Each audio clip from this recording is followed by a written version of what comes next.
Hello and happy Thursday. Today we're going to talk about how business, in order to be successful with trading cards, and successful is a generic term, you can do whatever you want, if you want to sell one card a day on TCG Player, and that card's a $1 card, and if you want to net, your whatever, like 60 cents a day, and every month you can go buy yourself a soda, like that is awesome, and I'm all about it. But this is the thing, this is the thesis for the whole video, is if even you're just going to sell one card a day, you should set up your process for packing and shipping that one card to be quick, to respect your time. And that will make it too so that if you want to sell 10, 20, 30 cards a day or packages a day, that you'll be able to do that too. And so anyways, backing up a little bit, my name's Nick. I own a business called Capital Catalysts, and thanks for being here today. Please subscribe. We're trying to get to 150 subscribers, and then the goal is to start doing live streams weekly where we can sell product, open product, and then also just chat and just talk about questions, talk about finance and magic and buying and selling and all the fun stuff. So anyways, now back to the topic at hand. There's lots of ways to make money, right? Lots of business models out there. And it's interesting to think about, if you wanted, you can make money mowing lawns. You can make money selling crafts on Etsy. You can make money making TikToks that try to advertise different lawn gardening products or whatever. There's lots of different ways, side hustles, so to speak, to make money. Obviously, the cleanest way is to just go and get a job. Easier said than done these days, actually. Rip to all the thousands and thousands of people getting laid off right now. Major bummer. Anyway, but with each of these side hustles that you work on your own, the hard part is getting the customer, generally speaking. I mean, on TikTok or any kind of algorithm-based thing, it's not as tricky because, you make the content, then the algorithm pushes it out there for you, ideally, although it's still difficult because there's so much competition out there. I digress. The point is that getting customers is the hard part. I have brothers that own businesses. Getting the customers is the hard part. They either have to pay a ton for advertising so that other algorithms will get them out there and they'll be able to sell their stuff, or they hire people. They pay people a lot of money to go door to door or to make phone calls or whatever to sell their product, because selling their stuff is the hard part.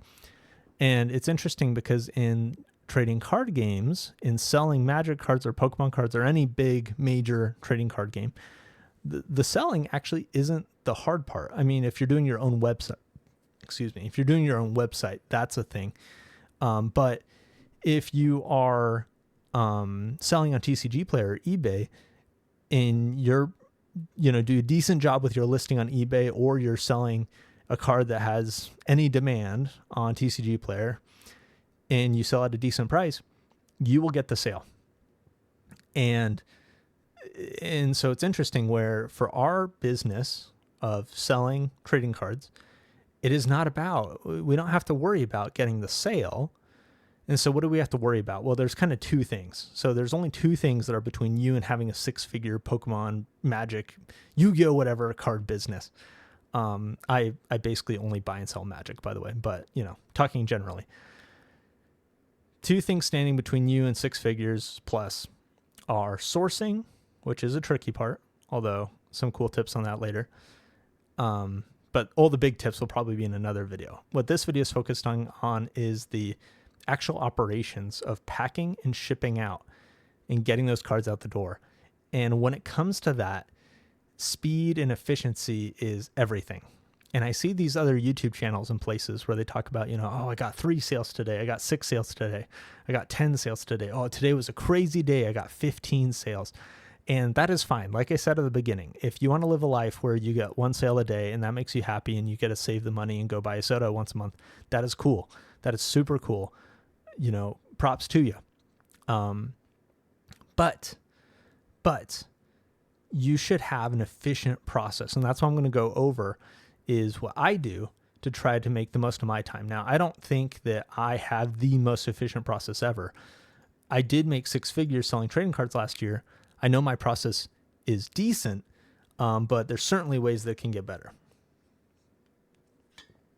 First thing, TCG Player, and I mostly sell on TCG Player because it's the easiest place to sell.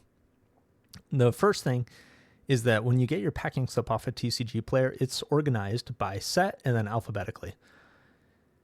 You need to organize your inventory that way, because when you get the pull list from TCG player, what cards you need to get out, to sell, to package, to ship, it's going to come to you by set and alphabetically. Now, of course, if you buy a collection, you got this kind of Mod Podge of cards.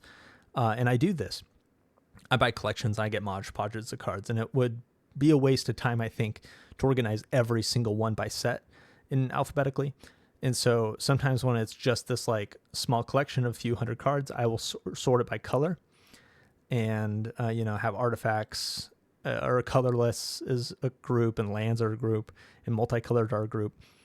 And that way, when I'm going through my list, there'll often be some sets that I have a ton of, like commander sets. And then there's some sets where I don't have a ton of it. Randomly, I have an Aether Drift card and a Dragon's Tarkir card and whatever. And I know to go to my one box that has the kind of random cards in it and grab those. But besides that, cards are organized by set and alphabetically, so that when I get my pull sheet from TCG Player on their website, you select your orders and you can download the pull sheet, and it's the CSV that has the list of every card you need to get for all of your orders. So you're not, to be explicit, you don't get the packing slip and you're like, oh, I need card ABC. Then you go and find card ABC, you package it, you're done. You grab another packing slip. Oh, I need another A and another C. And then you go and grab it. No, you get the pull sheet, you grab all the A's you need, all the B's, all the C's, and then you have that pile. Then you're able to go, oh, packing slip, I need 1A, 1C, package, done. Next one, I need A, B, C, package, done. That is how it's supposed to happen. Second thing, when you print your packing slips, you have the option to do the 10-inch windowed envelope. And that is a great idea. I do the 10-inch windowed envelopes, and it is perfect because it gives you this dotted line that you fold on and you stick it in your envelope, and then the address that it's going to is just there. It's just ready to go. Then I have a stamp for my address. And so like an inked stamp, right, that I go, and it stamps my address on the top corner. And then I have my shipping stamp, like the postage I pay for. And that goes in the other corner. And then boom, my envelope is ready to go. For packaging the actual shipment, I have the packing slip. I have a inner sleeve. I put the cards in inner sleeve, usually just one or two. If there's more cards, I can put up to like 8 in one inner sleeve, but then you don't put it inside of the top loader. I just put it next to the top loader. Anyways, 1 to 2 cards in a sleeve, inside of a top loader, inside of a team bag. Tape the team bag to the packing slip, fold the packing slip up into the windowed envelope. The envelope, stamp my address in the corner, place the postage stamp on the other corner, ready to go. That is what I do.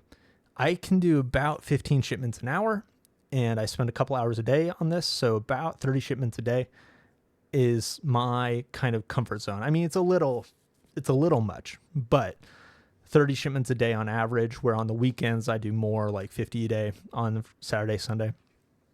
And it's great. It works out great. It's a fulfilling part of my life where I'm able to just turn on a YouTube video, listen, enjoy.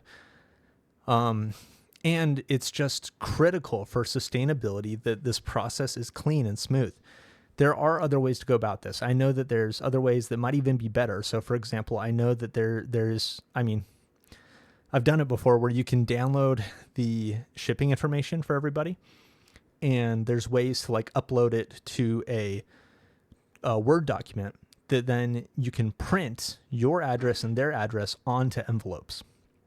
And I know that with certain partners like stamps.com, you can even print the postage straight onto envelopes. So if you have the right printer, the right envelope, and you know how to do it, you can just like print these envelopes just ready to go, pre-made, ready to go, which is tempting. I'm tempted to look into that, but my current process is pretty good. I'm not sure that process would actually save me much time since I have to do the windowed envelopes anyway. It really only saves me stamping my address in the top corner, so it doesn't feel like that big of a deal. I digress. Point being, there's lots of ways to go about it, but protect your time.